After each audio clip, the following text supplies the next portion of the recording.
বৃষ্টি হচ্ছে রাতের বেলা, চারিদিকে স্তব্ধ।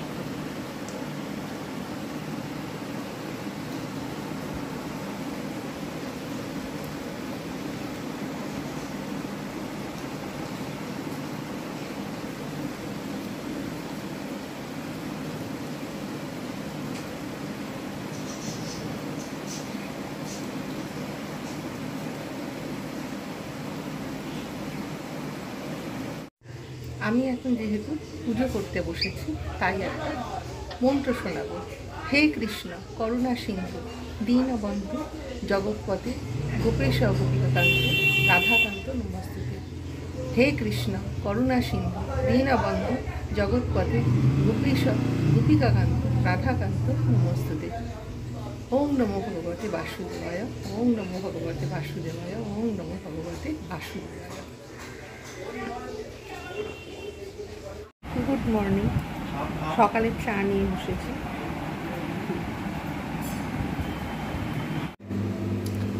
আজ বানাবো চিলি মাশরুম, কিন্তু সেটা একটু অন্যরকম নতুন পদ্ধতিতে। এর আগের বারে যেরকম কর্নফ্লাওয়ার দিয়েছিলাম সেটা কিন্তু আর দেবো না। আজকে কর্নফ্লাওয়ারের পরিবর্তে, সয়া সসের পরিবর্তে আজকে কিন্তু আলু দেব, ওটা দেব না। এখানে মাশরুম নিয়েছি, আলু নিয়েছি, ছোটো ছোটো করে কেটে নিয়েছি। এর মধ্যে রয়েছে লঙ্কা গুঁড়ো, হলুদ গুঁড়ো, ধনে গুঁড়ো, জিরে গুঁড়ো, জায়ফল, জয়িত্রী, স্টার অ্যানিস এবং আদা রসুন বাটা। পেঁয়াজ কিন্তু আমি এখানে ব্যবহার করব না। আর ওখানে রয়েছে ক্যাপসিকাম, অল্প পরিমাণে টমেটো কুচো নিয়েছি, আর 3টে নিয়েছি চেরা লঙ্কা। আর রান্নাটা হবে কিন্তু সাদা তেলে। শেষে ঘি গরম মশলা দিয়ে নামিয়ে নেব, কিন্তু তার সঙ্গে একটু চিনি অ্যাড করবো। আর পরিমাণ মতো যেরকম নুন লাগে সেরকম সবাই নুন নিয়ে নেবে। তেল নিয়ে নিয়েছি, সাদা তেল পরিমাণ মতো। এর মধ্যে আমি এবারে আলুগুলো দিয়ে দেবো, কুচনো যে রাখা ছিল সেইগুলো, কেননা তেল গরম হয়ে গেছে। অল্প করে ভাজবো, বেশি ভাজবো না। এবারে তার মধ্যে আবার ক্যাপসিকাম দিতে হবে। মাশরুমটা শেষে দেবো। মাশরুম যেহেতু সহজে সেদ্ধ হয়ে যায়, সুতরাং ওর অবদানটা সেরকম নেই। আর আলুটা যেহেতু দেরিতে সেদ্ধ হয়, তাই আলুটা আমি একটু দিয়ে আগে থেকে ভাজতে থাকবো, যেন না আলুর একটা কাঁচা যে গন্ধ থাকে, সেই কাঁচা গন্ধটা কিন্তু নষ্ট হয়ে যাবে। হালকা করে ভাজবো, বেশি ভাজবো না। ভাজতে ভাজতে একটা গোল্ডেন ব্রাউন কালার চলে এসেছে। এখন আমি কিন্তু নুন দেবো না, যেহেতু এগুলো গোল্ডেন ব্রাউন কালার চলে এসেছে, তাই আমি এর মধ্যে যে কুচনো ক্যাপসিকাম, টমেটো, কাঁচা লঙ্কা যেগুলো রেখে দিয়েছিলাম সেগুলো আমি এবারে এর মধ্যে ঢেলে নেব। এগুলো অবশ্য নরম হতে বেশিক্ষণ সময় লাগবে না, আরও তাড়াতাড়ি যাতে হয়ে যায়, তার জন্য আমি এর মধ্যে একটুখানি লবণ অ্যাড করে দেবো পরিমাণ মতো। আর পরে দিতে হয়, পরিমাণ মতো লবণ অ্যাড করে দিলাম। আবার নাড়তে থাকবো। ইচ্ছা হলে ঢাকা দেওয়া যেতে পারে, না ইচ্ছা হলে না ঢাকা দেওয়া যেতে পারে, নাড়লেও কোনো অসুবিধে নেই। আমি এইভাবে নাড়তে থাকবো যতক্ষণ পর্যন্ত একটা কাঁচা গন্ধটা না যাচ্ছে, ততক্ষণ পর্যন্ত আমি কিন্তু নাড়তে থাকবো। প্রায় জল ছাড়তে শুরু করে দিয়েছে, যেহেতু লবণ দিয়েছি তাই। আর ওর মশলাটা যে আমি একসঙ্গে মিক্স করে রেখে দিয়েছি জল দিয়ে, তার মধ্যে লঙ্কা, হলুদ রয়েছে, ওই জন্য আমি আলাদা করে এর মধ্যে আর এখন হলুদটা আমি মেশাবো না। তবে এখন অনেকটা প্রায় নরম হয়ে এসেছে, দেখা যাচ্ছে নরম হয়ে গেছে ক্যাপসিকামগুলো, টমেটোগুলো। এবারে আমি কিন্তু ইজিলি মাশরুমগুলো আমি এর মধ্যে দিয়ে দিতে পারি। মাশরুমগুলো দিয়ে দিলাম। যেহেতু লবণ দেওয়া রয়েছে পরিমাণ মতো, তাই আমি এর মধ্যে আর কোনো কিছু দেবো না। এখন কিন্তু আমি মশলা তাও দেবো না। আমি আবার ফের কী করবো, যাতে সুন্দরভাবে সেদ্ধ হয় এবং সুন্দরভাবে যাতে এটা হয়, তার জন্য আমি একটা এর মধ্যে ঢাকা ব্যবহার করলাম। ঢাকনা খুলে ফেলেছি। প্রচুর পরিমাণে জল বেরিয়েছে মাশরুম থেকে, ক্যাপসিকাম থেকে, কিন্তু আলু অনেকটা সেদ্ধ হয়েছে। আমি আলু আগে আর সেদ্ধ করে নিইনি, কেননা যেহেতু ছোটো ছোটো করে কাটা আছে, সেহেতু তাড়াতাড়ি সেদ্ধ হয়ে যাবে। তাই আমি প্রচুর জল বেরিয়েছে। আমি আবার কী করবো, ঢাকাটা নিয়ে ঢাকা দিয়ে দেবো। প্রচুর জল বেরিয়েছে। আমি এর মধ্যে এবারে দেখলাম সেদ্ধ প্রায় হয়েই এসেছে। আমি এবারে যে মশলাগুলো মিক্স করে রেখেছিলাম জলের মধ্যে, সেইগুলো আমি এবারে এর মধ্যে ঢেলে দেবো। ঢেলে দিয়ে একটু নাড়বো যাতে না তলায় ধরে যায়।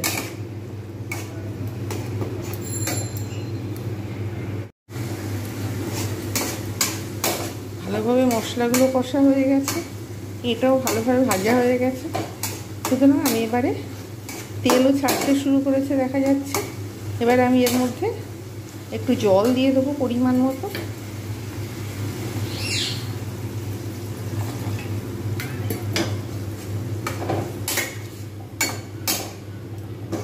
নেড়ে নিলাম।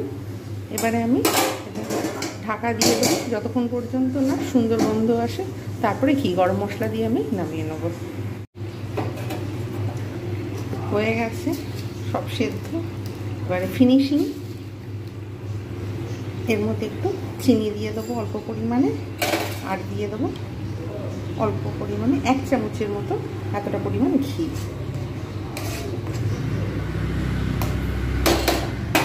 গ্যাস বন্ধ করে দিলাম। এটা আমি একটু ঢাকা দিয়ে রেখে দেবো। তৈরি হয়ে গেল চিলি মাশরুম। আজকের আমি